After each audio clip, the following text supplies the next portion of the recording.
Où les délégations européennes se réunissaient à Bruxelles. Daphna Meir était inhumée à Jérusalem. Daphna Meir, 38 ans, assassinée chez elle hier de plusieurs coups de couteau sous les yeux de ses enfants. Maël Bellonial. Après l'horreur et l'effroi, place à la tristesse et à l'émotion.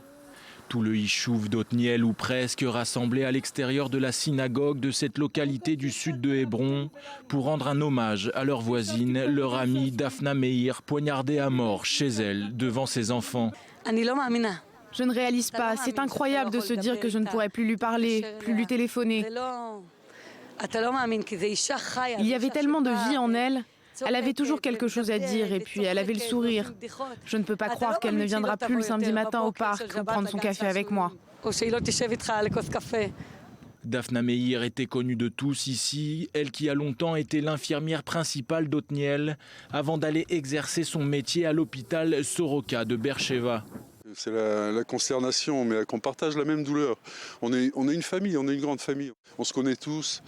On vit ensemble depuis longtemps et pour longtemps, et ici à Otniel, dans le sud à Hebron. Sur la route qu'emprunte le cortège funéraire dans cette région particulièrement touchée par la récente vague de violence, ils sont des centaines d'Israéliens à s'être réunis en différents points pour marquer leur soutien. Ils sont encore plus nombreux au cimetière de Givat Shaoul à Jérusalem pour accompagner Daphna Meir dans sa dernière demeure. Certaines personnalités politiques ont fait le déplacement. Le ministre de l'Éducation, Naftali Bennett, et le chef de l'opposition, Yitzhak Herzog, se tiennent côte à côte. Beaucoup d'Israéliens sont même venus de loin. Je tenais à soutenir la famille. Et bon, qu'est-ce que vous voulez que je vous dise? Je sais pas. C'est très triste. Cette nouvelle victime porte à 28 le nombre d'Israéliens morts dans des attaques commises par des Palestiniens depuis le 1er octobre 2015 et le début de ce que certains appellent l'intifada des couteaux. Et le terroriste est toujours activement recherché. Maxime Pérez. Un peu plus de 24 heures après le meurtre de Daphna Meir à Otniel, l'enquête se poursuit et elle permet d'en savoir un peu plus sur les circonstances de cet attentat. Il est désormais établi que le terroriste se trouvait à l'intérieur de la localité depuis plusieurs heures, puisqu'il y était employé dans un chantier et a attendu la fin de la journée et probablement l'obscurité pour passer à l'acte. Cet élément écarte donc l'idée d'une infiltration terroriste, même si l'implantation d'Otniel n'est protégée par aucune clôture de sécurité. En revanche, les caméras de vidéosurveillance déployées par l'armée israélienne ont permis d'identifier le terroriste lorsque celui-ci a pris la fuite, probablement vers le village voisin palestinien de Karama, d'après la plupart des estimations. Ce qu'on peut dire ce soir, c'est que la traque se poursuit dans la région de Hébron, au sud de la Cisjordanie. Une traque où la collecte de renseignements joue un rôle prépondérant et permet chaque heure un peu plus de resserrer l'étau autour de ce meurtrier palestinien. Tôt ou tard, il est clair que ses jours et sa liberté sont comptés.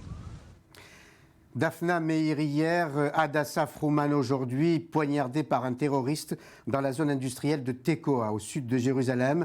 Elle a été hospitalisée. Le terroriste également atteint par un tir de riposte et conduit dans un hôpital israélien. Joseph Emmanuel. Ce jeune homme à terre vient de poignarder une femme enceinte. Nous sommes à Tekoa, en Cisjordanie.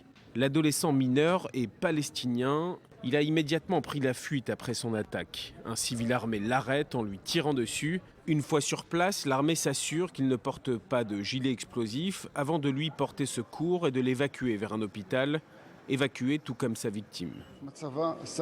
Son état est stable, elle est enceinte de 18 semaines. Selon les premières vérifications, le fœtus est indemne. La jeune femme d'une trentaine d'années est la belle-fille du rabbin Menachem Froman, un rabbin militant pour la coexistence judéo-musulmane, connu aussi comme une importante figure du mouvement des implantations. Cette attaque au couteau intervient au lendemain d'une attaque meurtrière particulièrement barbare. Une mère assassinée chez elle face à certains de ses enfants. Le meurtrier, toujours en fuite, pourrait être un Palestinien employé dans des implantations juives. Les autorités ont demandé aux résidents de l'implantation de Tekoa de rester chez eux. Autre ordre du commandant de la brigade régionale, tous les travailleurs palestiniens doivent quitter les implantations juives. Cette attaque au couteau est la 101e attaque anti-israélienne depuis le 1er octobre dernier, soit près d'une attaque par jour.